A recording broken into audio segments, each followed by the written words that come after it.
Happy morning friends. இன்றைக்கி சூப்பரான அரிசி ரொட்டி எப்படி செய்யலான்னு பார்க்கலாம் வாங்க. ஒரு கிண்ணத்தில் தேவையான அளவுக்கு நான் ஒரு 3 பேருக்கு ஏற்ற மாதிரி அரிசி மாவு எடுத்திருக்கேன். அதுக்கு ஒரு 2 பெரிய வெங்காயம் சின்ன சின்னதாக பொடிசாக நறுக்கி சேர்த்துக்கோங்க. கூடவே காரத்துக்கு ஏற்ற மாதிரி பச்சை மிளகாவும் கொத்தமல்லி கருவேப்பிலையும் சேர்த்துக்கோங்க. கொஞ்சமாக உப்பு சேர்த்துட்டு சோயாக்கீரை ஃப்ளேவருக்கு ஆட் பண்ணியிருக்கிறேன். இது ரொம்பவே டேஸ்டியாக இருக்கும். கூடவே கொஞ்சமாக சீரகம் சேர்த்துக்கோங்க. எல்லாமே நல்லா மிக்ஸ் பண்ணி விட்டு கொஞ்சம் கொஞ்சமாக தண்ணியை தெளித்து இந்த பதத்துக்கு மாவை பிசைஞ்சு எடுத்து வச்சுக்கோங்க.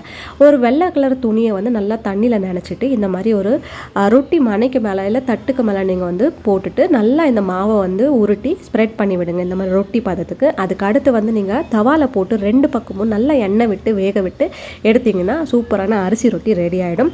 இந்த அரிசி ரொட்டிக்கு பார்த்தீங்கன்னா நீங்கள் சைடுக்கு தேங்காய் சட்னியும் எடுத்துக்கலாம், வேர்க்கடலை சட்னியும் எடுத்துக்கலாம். அவ்வளோ டேஸ்டியாக இருக்கும். நான் இன்றைக்கி தேங்காய் சட்னியோட தான் சர்வ் பண்ண போகிறேன்.